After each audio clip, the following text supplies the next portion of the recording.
సమస్యతో బాధపడుతున్నారా? ఇప్పుడు లేజర్ చికిత్సతో ట్రీట్మెంట్ రేంజ్ హాస్పిటల్స్ లో శాశ్వత పరిష్కారం. ఇప్పుడే సంప్రదించండి. స్కై స్క్రాపర్స్ ఆకాశ హరిమ్యాలంటే మనకి కూడా ఎక్కడ లేనంత మోజు ఈ మధ్య పెరిగిపోతుంది. కానీ మయన్మార్లో వచ్చిన భూకంపం ఈ సరదాని ఒకేసారిగా పటాపంచలు చేసేసింది. ఎందుకంటారా, ఎత్తైన భవంతులు ఎంత దూరంలో ఉన్నా భూ ప్రకంపనలకి లోనైతే కుప్పకూలిపోతాయి అనడానికి బ్యాంకాక్లో కూలిపోయినటువంటి స్కై స్క్రాపర్సే ఒక ఉదాహరణగా నిలుస్తున్నాయి. ఈ క్రమంలోనే పెద్ద పెద్ద భవంతుల్లో ఉన్న వాళ్ళందరూ భూకంపం భయంతో ఇళ్ళు ఖాళీ చేసి దూరంగా వెళ్ళిపోతున్నటువంటి పరిస్థితి అటు మయన్మార్ ఇటు థాయిలాండ్లో నెలకొని ఉంది. ముఖ్యంగా భూకంప కేంద్రానికి దాదాపు 1400 కిలోమీటర్ల దూరంలో ఉన్నప్పటికీ కూడా బ్యాంకాక్ పెను ఉత్పాతానికి లోనైంది. భారీ భవంతులు నేల కూలిపోయినటువంటి పరిస్థితిని ఆ దృశ్యాలు సోషల్ మీడియాని షేక్ చేస్తున్నాయి. అలాంటిదే ఒక దృశ్యాన్ని మీకు చూపిస్తాను. ఒక స్కై స్క్రాపర్స్ అంటే ఆకాశ హర్మ్యం పైన ఉన్నటువంటి జనరల్గా రూఫ్ టాప్ స్విమ్మింగ్ పూల్స్ అని చెప్పి మనం పదే పదే ఇప్పుడు చెప్పుకున్నాం. అలాంటి స్విమ్మింగ్ పూల్లో జరిగినటువంటి ఒక భయానక ఘటన ఇది. అక్కడ సీసీ కెమెరాలో రికార్డ్ అయినటువంటి దృశ్యాలు ఇవి ఇప్పుడు సోషల్ మీడియాని వైరల్ చేస్తున్నాయి. కొన్ని క్షణాల ముందర భూకంపం రావడానికి కొన్ని క్షణాల ముందర స్కై స్క్రాపర్ పైన ఉన్నటువంటి స్విమ్మింగ్ పూల్లో సన్నివేశం ఇది.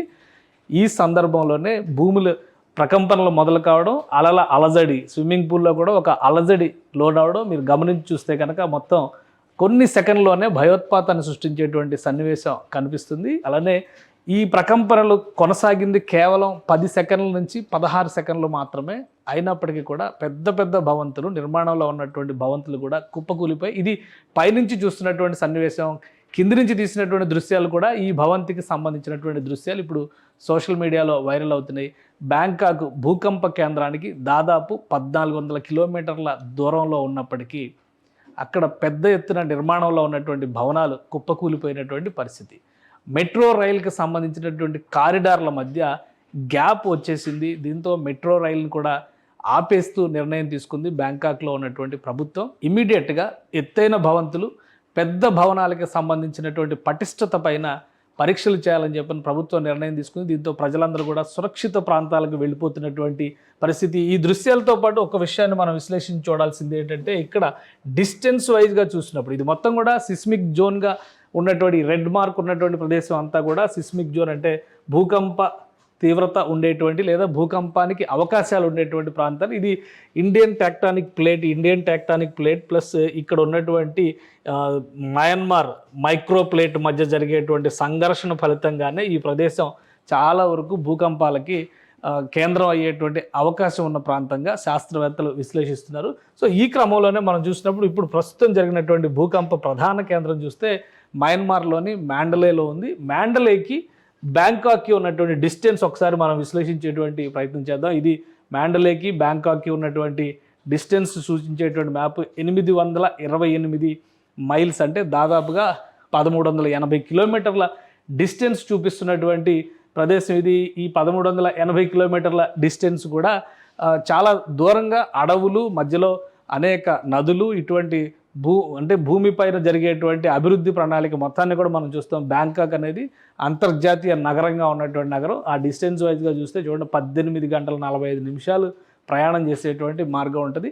ఇంత డిస్టెన్స్ ఉన్నప్పటికీ కూడా పెద్ద ఎత్తున బ్యాంకాక్లో ప్రకంపనలు రావడం పైన ఇప్పుడు సామాన్య ప్రజానీకం ఆందోళన చెందుతున్నారు. అంటే భూకంప తీవ్రత లేని లేదా భూకంప భయం లేనటువంటి ప్రదేశాల్లో కూడా ప్రకంపనలు రావడానికి అవకాశం ఉంటుంది. ఎక్కడైతే భూకంప కేంద్రం ఉంటుందో ఇప్పుడు మయన్మార్లో ఉన్నటువంటి మ్యాండలే ఇది భూకంప కేంద్రంగా ఆల్రెడీ శాస్త్రవేత్తలు విశ్లేషించారు. ఈ భూకంప కేంద్రం నుంచి వెళ్ళేటువంటి క్రమంలోనే మనం ఇక్కడ చూస్తే దీనికి ఉన్నటువంటి డిస్టెన్స్ అంటే ఇక్కడ ఉన్నటువంటి డిస్టెన్స్ ఈ రెండింటి మధ్య ఇంత డిస్టెన్స్ ఉన్నప్పటికీ కూడా ప్రకంపనాల ప్రభావం వలన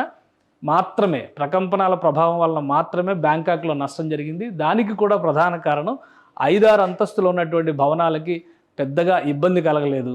50 అంతస్తులు నిర్మించినటువంటి భవనాలపైన మాత్రం భయాందోళనలకు గురైనటువంటి పరిస్థితి ఉంది. తీవ్ర కంపనాలు వచ్చినటువంటి సందర్భంలో ఇంట్లో వస్తువులు పడిపోవడం దగ్గర నుంచి బిల్డింగ్ కూలిపోద్దనేటువంటి ఆందోళన ఏర్పడినటువంటి పరిస్థితి ఉంది.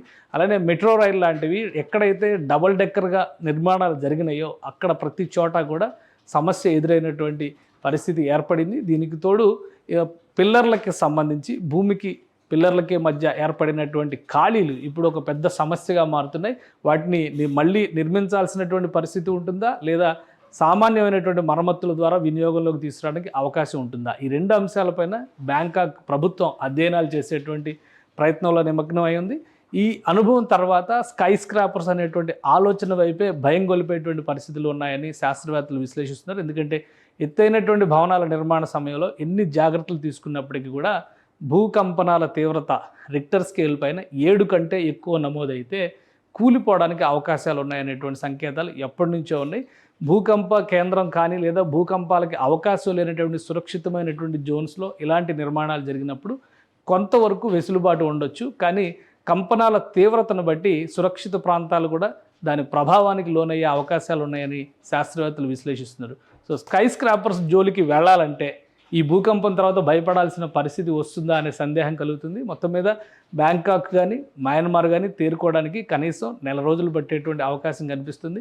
బ్యాంకాక్లో ఇప్పటికే సామాన్య జనజీవనం ప్రారంభమైనప్పటికీ నష్టాల విషయంలో మాత్రం ప్రభుత్వం ఇంకా అంచనాకు రాలేకపోతుంది. ప్రాణ నష్టం కంటే ఆస్తి నష్టమే థాయిలాండ్లో ఎక్కువగా జరిగినట్టుగా అంచనా వేస్తున్నారు. సుమన్ టీవీలో మీ పర్సనల్ అండ్ బిజినెస్ ప్రమోషన్స్ కోసం కింది నెంబర్కి కాంటాక్ట్ చేయండి.